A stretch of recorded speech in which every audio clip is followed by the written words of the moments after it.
দুই বাচ্চার মধ্যে ভালো বন্ডিং তৈরি করতে হলে আপনাকে সচেতনভাবে কিছু পদক্ষেপ নিতে হবে। এখানে কিছু কার্যকর উপায় দেওয়া হলো। ১. সমানভাবে ভালোবাসা ও যত্ন দিন। দুই শিশুর প্রতিটির প্রতি সমান মনোযোগ দিন। একজনকে বেশি প্রশংসা করলে অন্যজন যেন অবহেলিত না বোধ করে সেটা নিশ্চিত করুন। একসাথে খেলার সুযোগ তৈরি করুন। বয়স অনুযায়ী তাদের জন্য মজার ও সহজ বোঝাপড়ার উপযোগী খেলার ব্যবস্থা করুন।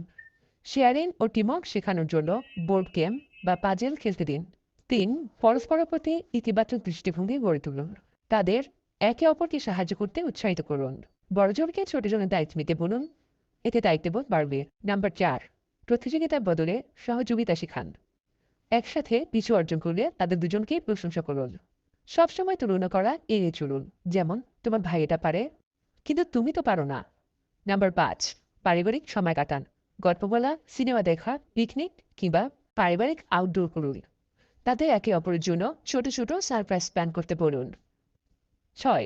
সমস্যা হলে সমাধানের পথ দেখান। যদি ঝগড়া হয়, দুজনকেই সমানভাবে কথা বলার সুযোগ করে দিন। অন্যকে দোষারোপের বদলে কিভাবে মিলেমিশে সমাধান করা যায় সেটা শেখান। ৭. নিয়মিত স্ক্রিন টাইম দিন। প্রতিদিন বা সপ্তাহে একদিন এমন সময় নির্ধারণ করুন যখন তারা একসাথে কিছু করবে। যেমন, হতে পারে সেটা একসাথে খেলা, আঁকা, গল্প শোনা, রান্নায় সাহায্য করা। এই কৌশলগুলো অনুসরণ করতে পারলে দুই বাচ্চার মধ্যে সুন্দর সম্পর্ক গড়ে উঠবে। চলুন কিছু সতর্কতা জেনে নেওয়া যাক। যেহেতু দুজনই ছোট, তাদেরকে কখনো একা চোখের আড়ালে ছেড়ে দিবেন না। ধারালো কিংবা ভারী কোনো বস্তু তাদের হাতের নাগালে না থাকে, যা দিয়ে এক বাচ্চা অন্যজনকে আঘাত করতে পারে এবং মারাত্মক ক্ষতির কারণ হয়। দুই বাচ্চার মধ্যে ভালো বন্ডিং তৈরি করতে হলে আপনাকে সচেতনভাবে কিছু পদক্ষেপ নিতে হবে। এখানে কিছু কার্যকর উপায় দেওয়া হলো। ১. সমানভাবে ভালোবাসা ও যত্ন দিন। দুই শিশুর প্রতিটির প্রতি সমান মনোযোগ দিন। একজনকে বেশি প্রশংসা করলে অন্যজন যেন অবহেলিত না বোধ করে সেটা নিশ্চিত করুন। একসাথে খেলার সুযোগ তৈরি করুন। বয়স অনুযায়ী তাদের জন্য মজার ও সহজ বোঝাপড়ার উপযোগী খেলার ব্যবস্থা করুন। শেয়ারিং ও টিমওয়ার্ক শেখানোর জন্য বোর্ড গেম বা পাজেল খেলতে দিন। ৩. পরস্পরের প্রতি ইতিবাচক দৃষ্টিভঙ্গি গড়ে তুলুন।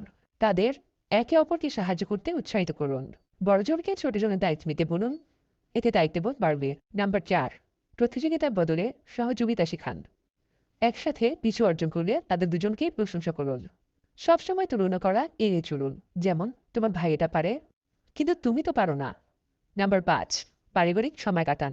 গল্প বলা, সিনেমা দেখা, পিকনিক কিংবা পারিবারিক আউটডোর করুন। তাতে একে অপরের জন্য ছোট ছোট সারপ্রাইজ প্ল্যান করতে বলুন। ৬. সমস্যা হলে সমাধানের পথ দেখান। যদি ঝগড়া হয়, দুজনকেই সমানভাবে কথা বলার সুযোগ করে দিন। অন্যকে